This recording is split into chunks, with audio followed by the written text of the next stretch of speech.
today we're going to read a story called The Lost Ship.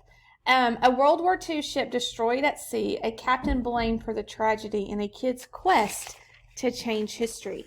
And so we're going to read through here, and we're going to talk about like the structure of some paragraphs. We're going to talk about the captions in the photographs and the different things that we've talked about today and yesterday. On July 29th, 1945, the USS Indianapolis sailed through the warm waters of the Pacific Ocean. The ship was hundreds of miles from land, wrapped in the darkness of night, just a whisper of a shadow on an endless sea. So when it says it was wrapped in the darkness of night, like it was in the middle of the dark, and it says a whisper of a shadow on an endless sea. So it was just a little bit of a shadow on what was the big ship. The air was blistering hot, and some crewmen had brought their bedding above deck to sleep under the stars. Despite the heat, the mood was hopeful. For nearly 6 years, more than 30 countries had been fighting in bloody battles across Europe and the Pacific. But the global conflict known as World War II was coming to an end. The war in Europe had ended with Germany's defeat. It seemed only a matter of time before Japan, Germany's ally, was defeated too. Then everyone could go home. But the Indianapolis would never go home. Just before 11 p.m., Captain Charles McVay III headed to his cabin to get some sleep. McVay was proud to be the leader of the Indianapolis, a jewel of the American Navy. About the length of 2 football fields, the ship was lightning fast. Throughout the war, the Indianapolis had carried supplies, weapons, planes, and troops across the Pacific Ocean. It had survived many battles. In fact, the Indianapolis had just completed a mission and was now sailing away for fighting. And as far as Captain McVay knew, the ship's route was safe. Things were very quiet, one officer had told him before they set sail. There was nothing to worry about. So I like how they put this picture here, and it talks about them leaving. And I think the text right here that says there was nothing to worry about really goes along with that picture in showing that these people seemed content. They were ready to go on their trip. It would turn out, was not correct. As the crew went about their work, got some rest, and wrote letters home, a Japanese submarine spotted the Indianapolis and fired. 2 torpedoes shot through the water. They pierced the side of the Indianapolis. Fires broke out. Water gushed into the ship. The force of the blast knocked McVay out of bed. For the next 8 minutes, he and the crew focused on examining the damage and sending a distress message. When it became clear the ship was doomed, McVay gave the order. Abandon ship! What do we think the word distress might mean? He says, examining the damage and sending a distress message. Well, in the root word, I hear stress. So I know distress cannot be good. It took just 12 minutes for the ship to sink. Of the 1,200 men on board, nearly 900 made it into the water alive, including the captain. For the next 5 days, the survivors drifted in the ocean. 12-foot waves tossed them around like rag dolls.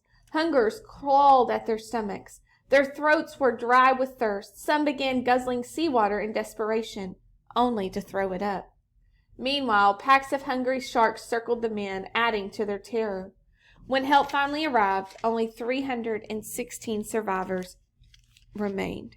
So we can infer that the days they were stranded in the ocean was hard. They were rough days. Not many people survived. There were sharks. They didn't have food. They didn't have water. So we can infer that was a very hard situation.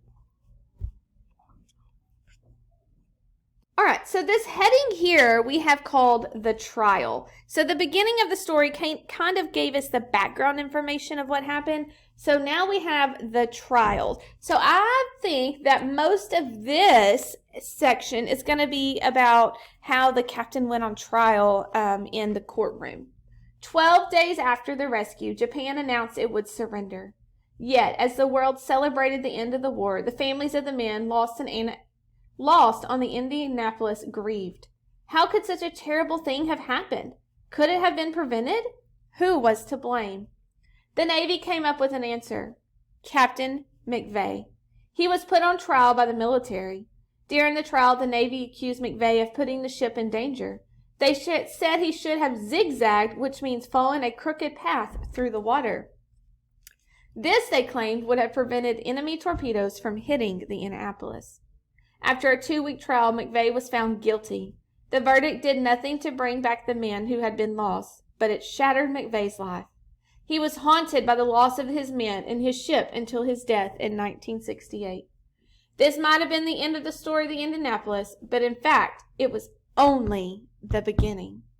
Could you imagine being the captain of a ship and getting trialed and them saying it was your fault because you didn't drive your boat in a zigzag situation?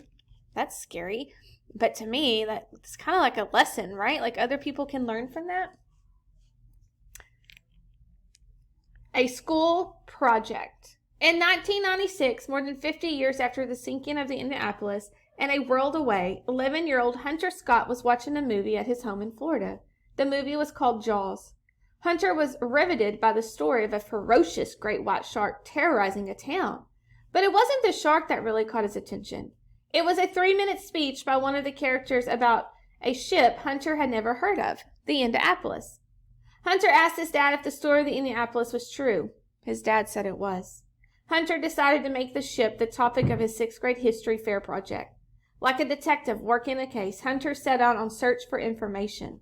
He scoured the library and put an ad in the local Navy newspaper. Eventually, he connected with an Indianapolis survivor named Maurice Glenn Bell. I like how they included this map. What do you think the purpose of this map was? Yeah, to show us where it sank in the Pacific Ocean. Like it was way out in the water when it sank. All right, the next one, a kid's mission. So what do you think is going to happen in this section? Let's think about what information might we be going to read about. Yeah, like his mission to get more information about his project. Hunter traveled to Mobile, Alabama to interview Bell in his home. During their conversation, Bell told Hunter about his final minutes aboard the Indianapolis. He also gave Hunter a list of 154 survivors who are still alive, and Hunter began writing to them. The response was beyond anything Hunter could have imagined. The survivors, most of them in their 70s and 80s, sent him photos and letters.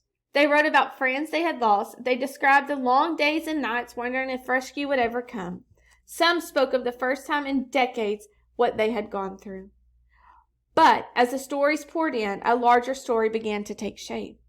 The survivors described McVeigh as a good leader, a man of honor, someone they respected. They said he had been unfairly blamed for what had happened on that tragic night in 1945. With their words echoing in his ear, Hunter realized that his project would be a lot more than a winning the history fair. His project would be a quest to bring back the respect that McVeigh deserved, to change history. The next section says what really happened. So what do we think is going to happen in this section titled What Really Happened?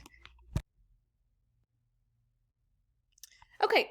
So as we finish reading, what really happened?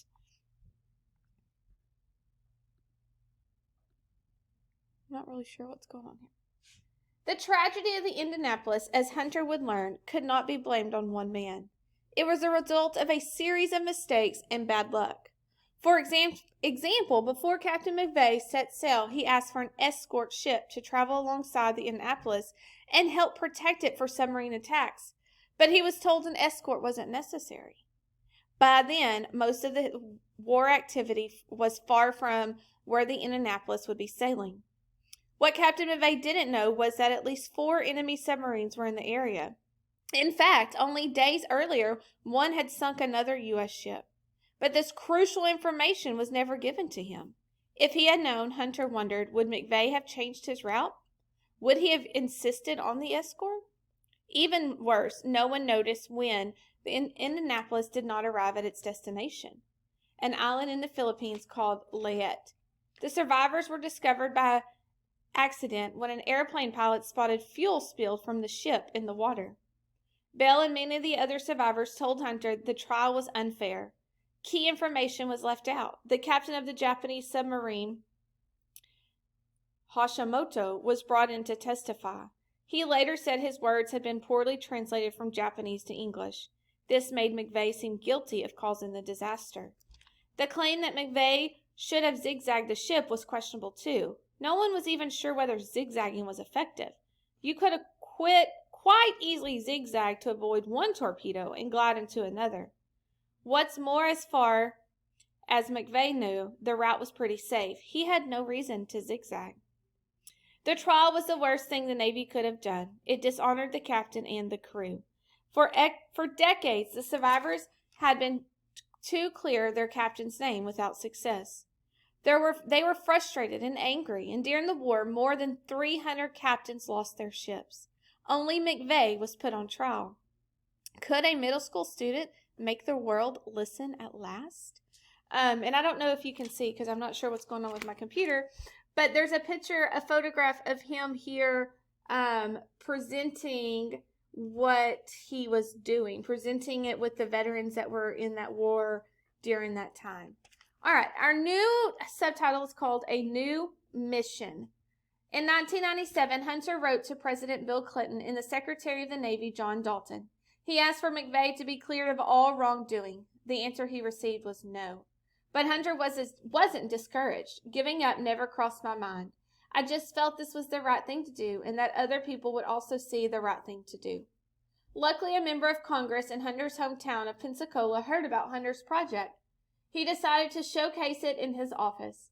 A story appeared in a local newspaper, and before long, it is picked up by national news. Boys' School Project aims to revise history, read one headline. Honor restored. So I bet in this section we're going to find out how he gets his honor back. For the next 4 years, Hunter worked on his Indianapolis research day and night. He filled binders with notes and detailed timelines. Hunter even uncovered new information that had not been presented. He found that the ship, before it sank, its distress calls had been received by at least 3 people, but no one responded. Eventually, 2 members of Congress took up Hunter's cause. They invited Hunter, along with survivors and other people from the Navy, to Washington, D.C. Hunter gave a powerful testimony. Finally, in 2001, Hunter received the news that he had been waiting for. McVeigh's name had been cleared at last. It had been 5 years since Hunter watched Jaws, the movie that started it all. He had given up after-school activities, time with friends, and yet he will tell you that his sacrifice was nothing compared to what Captain McVeigh and the crew of the Indianapolis suffered.